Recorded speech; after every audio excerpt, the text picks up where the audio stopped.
exist? Now's my chance. Ghosts aren't real. Only gullible people believe that kind of crap. I can't believe I'm doing this.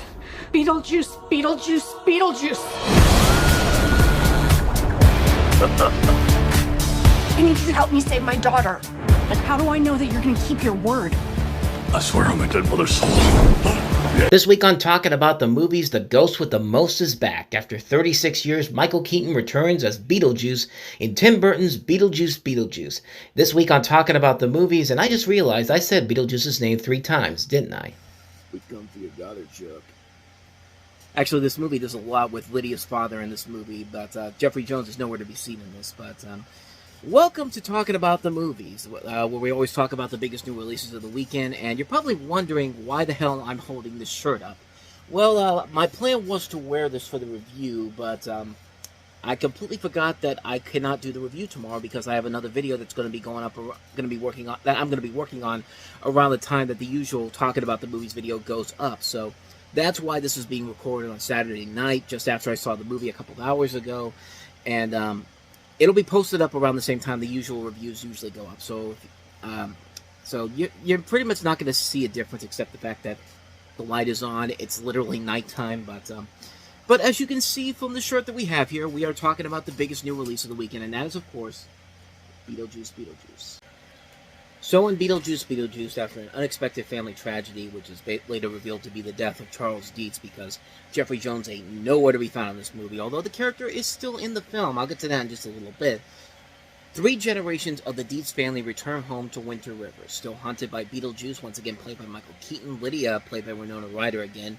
Her life is turned upside down when a rebellious teenage daughter, Astrid, played by Jenna Ortega, discovers the mysterious model of the town in the attic, and the portal to the afterlife is accidentally open. With trouble brewing in both realms, it's only a matter of time until someone says Beetlejuice's name 3 times, and the mischievous demon returns to unleash his very own brand of mayhem. Of course, the original film is a classic movie. It's the movie that essentially launched Tim Burton's career, pretty much. I mean, yeah, everyone kind of knew who he was with Pee-wee's Big Adventure, but Beetlejuice was the film that really took him to the next level, and then Batman was the one that took him to really the next level.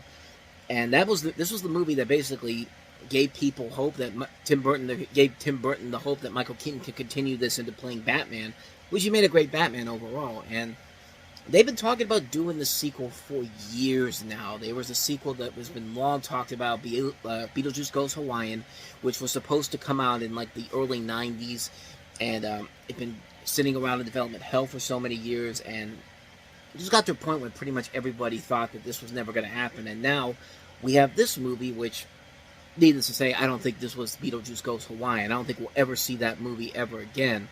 But who knows? Maybe this is going to do well enough for a 3rd film. So there's hope. Maybe they could do that. But I don't know. I don't think they're going to do that per se. But this is a different kind of sequel. This is your typical legacy sequel, and you know my stance on comedy sequels well after the last movie. I think you've watched my channel enough to know that I am not the biggest fan of most of these movies in particular. Sometimes you get a little gem here and there. Sometimes you get a Ghostbusters Afterlife. Or even this year, we had Beverly Hills Cop Axel F, which was really good. And, but 9 times out of 10, most of these are really pointless sequels in general. I mean, speaking of Eddie Murphy movies that are pointless, Coming to America, having a sequel coming over 30 years after the original film serves no purpose whatsoever, because there's nothing really more you can do that the first film didn't do already. And we've seen this done so many times with legacy sequels in general, and most of them do not usually come out strong by any means necessary. So yeah, needless to say, I obviously was very skeptical when they announced this. Even when the trailer came out, I got a little bit excited, but I didn't want to have that same kind of disappointment I would have with most legacy sequels, by the fact that, it's a legacy sequel. They're bringing back all these people again for a sequel that doesn't really have a whole lot to do. I mean, there has to be a good hook to get people back involved in these type of movies again, to make for good movies. I think Ghostbusters Afterlife had a really good hook to it that made it great. But as the trailers kept coming out, I got more cautiously optimistic about it. So I went into this with a little bit higher expectations than I did when this was first announced. And so I went to the movie, I came out of it, and overall, it was worth it. I thought it was a very enjoyable film. Is it a great movie? No, but it's definitely one of Tim Burton's better movies. I'm trying to remember the last great movie that I remember from Tim Burton actually really liking, and I think maybe it was Sweeney Todd, because that was, 17 years ago, and not to say that he's made bad movies. I mean, Frankenweenie's a great movie, too. I guess we can include that as well, but, he's made a couple little gems here, little underrated films, like Miss Peregrine's Home for Peculiar Children. I even like Dumbo, even though I hate the kids in that movie. And a lot of those problems are in this movie, too, which we'll get to in a little bit here. But overall, the movie overall is a good, fun film. I think it's a movie that, if you go into it knowing exactly what kind of a movie you want to see, like you want to see more Beetlejuice, you want to see more Winona Ryder as Lydia, and Catherine O'Hara as Delia, you're going to get that and more. I think they do a very good job of bringing these characters back. Like Michael Keaton, Winona Ryder, and Catherine O'Hara just return to these roles. And it's like they never even left. Like they've gotten wiser, they've grown up more, and they're very good. They're very fun characters to watch again. Like watching that dynamic overall, I think works to the film's favor. Jenna Ortega, I think, is a nice addition as her daughter Astrid. Even though that the subplot they have with her, where she's rebellious against her mother because she doesn't believe in the whole idea of ghosts in general, I think that shtick gets a little bit old really fast. I think Doug Walker made an excellent point in the nostalgia in his review for it, where he says that's getting a little bit old. And here, there's really not a whole lot they do with with her in the movie in terms of a story. But I could believe her as the daughter of Winona Ryder. A lot of the new additions are fun too. Like I like Monica Bellucci playing Beetlejuice's ex-wife, but I like Willem Dafoe playing the cop they have in here. I think he's probably the funniest new character in the movie. And there's definitely a lot to admire about the movie. One thing I will say I really like about the film a lot is the fact that, Tim Burton made a big deal about how, there's not going to be any CG in this movie. And, yeah, I found that really hard to believe. Because if you're not using CG all that much, then you're using AI. And 9 times out of 10, AI does not look very good in general. But, so I don't know exactly if they're using CG in this or not, but if they are, which they probably are, they do a pretty good job of making you think that it's not CG overall, because it is a nice mix of CG and practical effects, and the visual look of the film is still really impressive to look at. This is a very nice looking film, and if anything, this is probably a game changer for how you can do these big budget movies without having to rely heavily on CG, or at least when doing it, you do it in a way where it doesn't look like you're using a whole lot of CG in general, which I think is very cool in the film's favor overall. There's even stuff that I like that they use that in other commercials and all that, they use to terrifying means necessary. There's one scene in particular where they're at this church and they've got all these influencers there, and people just like, "Can you guys give us some privacy?" And he's turning their phones sideways, and they're just getting sucked into their phones, and you see them making like the faces that you see. If you remember a couple years ago, Snapchat had a commercial with some terrifying faces that looked horrifying in a commercial. And if you do need a reflection of that, allow me to refresh your memory for your nightmares tonight. Because when you start to see the things you love in a whole new way, you start to want to share them with the world. With me? Let's talk about good oral hygiene. Talk about good oral hygiene. Michael went to see a professional dentist, and now his teeth are in perfect condition. Just a little more. You bet they are. Now his teeth are in perfect condition. You bet they are. In a commercial like that, that's terrifying. But the way they do it in this movie, We're coming to this special occasion, but right now with like a little privacy. it's actually pretty fun. Like, it's still nightmare fuel, but you know what? They did something funny with it. And you know what? That's what probably should happen to most influencers when you really think about it. I'm sure if you don't know, there are a lot of stories out there, which I don't know I'd like to know what kind of rock you've been living under for the last couple of years, but some influencers do things that are very, very, very asshole-ish, dick-hole-ish.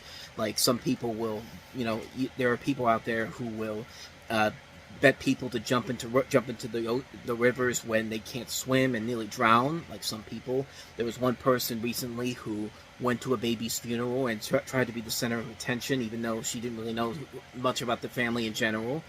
But this isn't what we're talking about though. But I don't know. Me personally, I thought that was very funny because I can't stand most influencers nowadays because of the way that some of them act to try to get clickbait. But yeah, those times like that, the visuals can look really cool, and there's a lot of fun ideas. Like there's this baby Beetlejuice running gag overall that I think is very funny in general. That's it's creepy, but at the same time, like, it's funny. It's really funny stuff. Like I honestly was very shocked when I went to Spirit Halloween after the movie. I couldn't find any baby Beetlejuice stuff.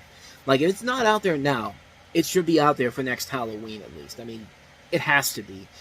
And like, they even do cliches that I usually hate. Like, the movie literally ends with the double dream cliche. I hate that cliche so much. The dream cliche is bad enough. When they do the double dream, it's usually really ruined overall. But when they did it in this movie, I'm not gonna lie, that was the point where I said, okay, you won me over. You actually made it actually funny, because it's a callback to the baby Beetlejuice joke, and then, like, the characters aren't doing the same thing they do in the really bad dream cliched scenes, and it does pave the way for an inevitable sequel. Because yeah, Beetlejuice may be gone for now, but we know he's never really gone. Like, he was never gone in the first movies when you really think about it.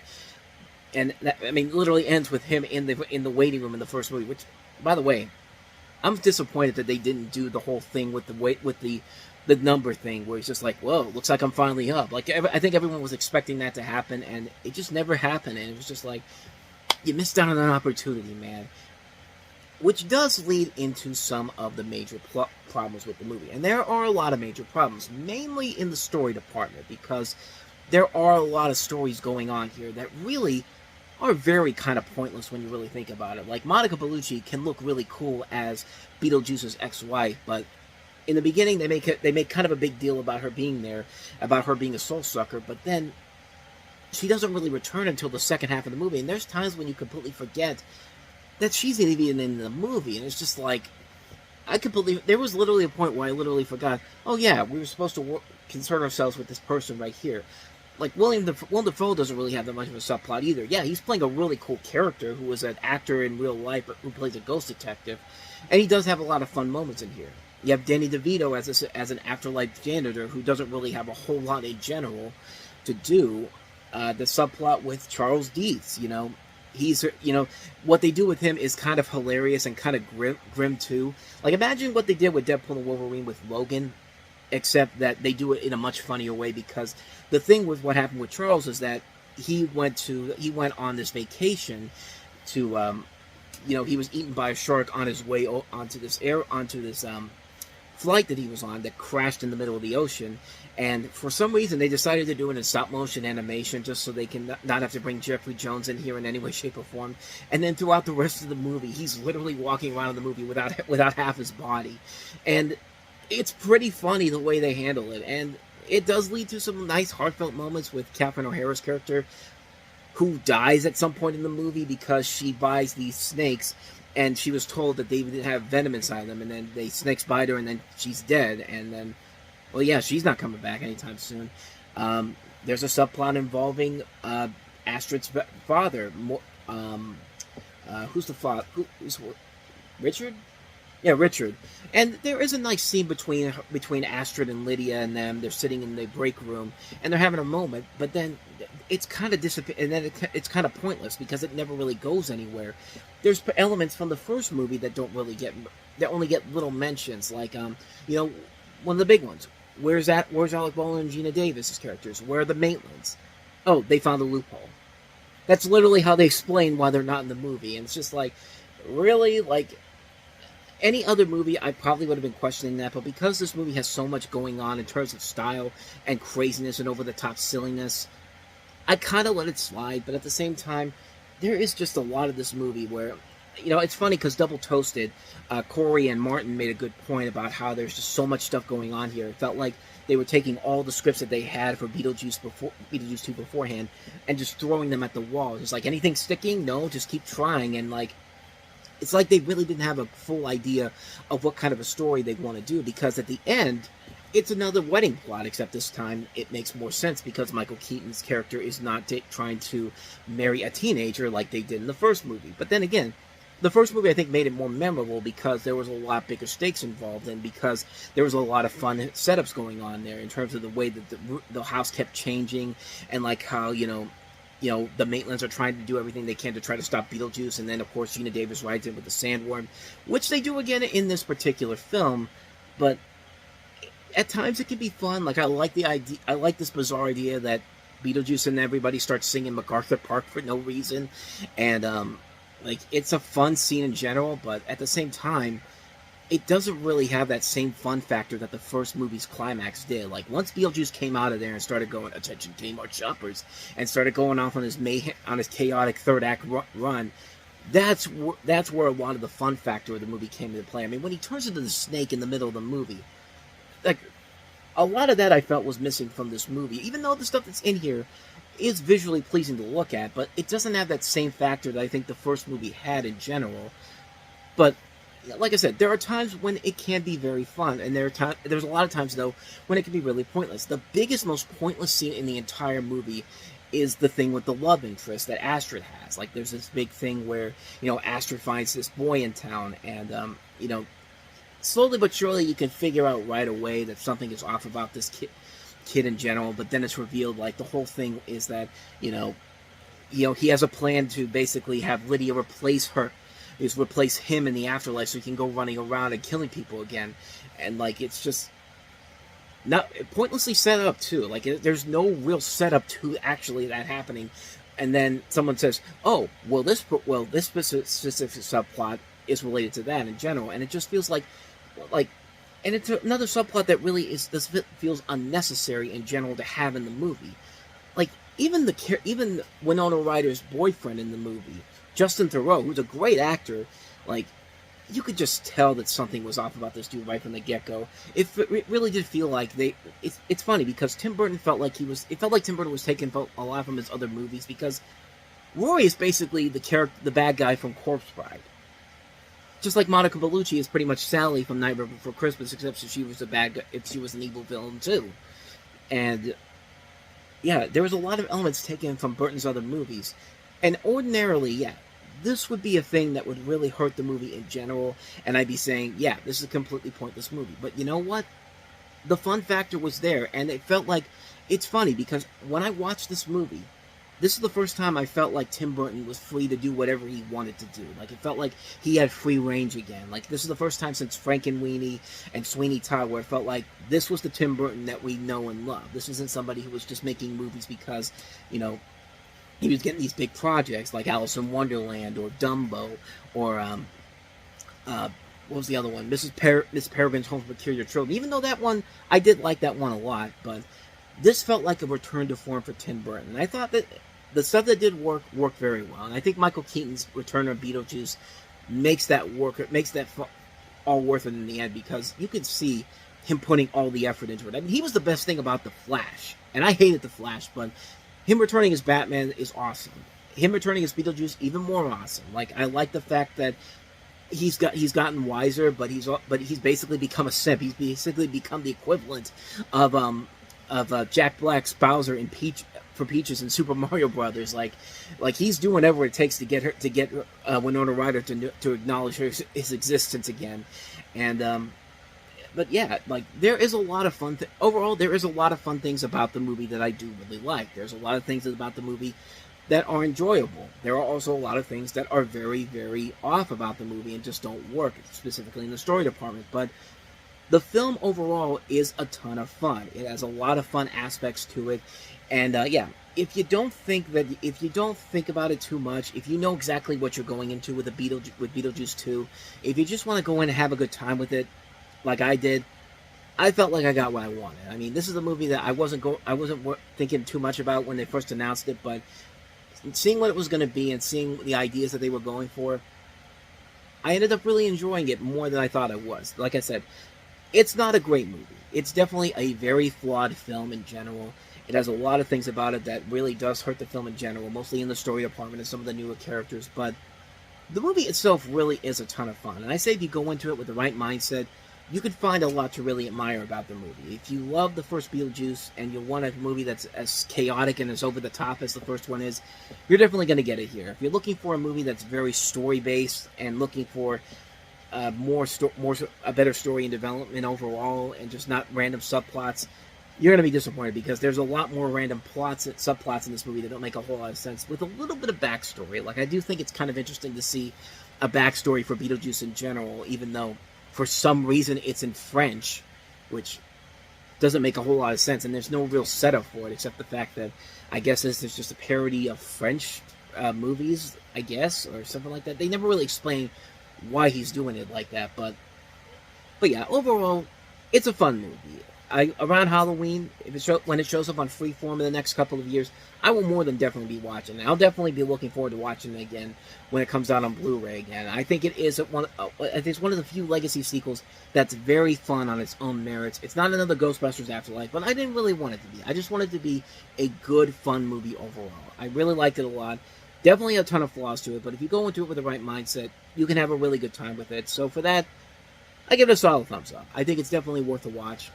A really good film. I do recommend it.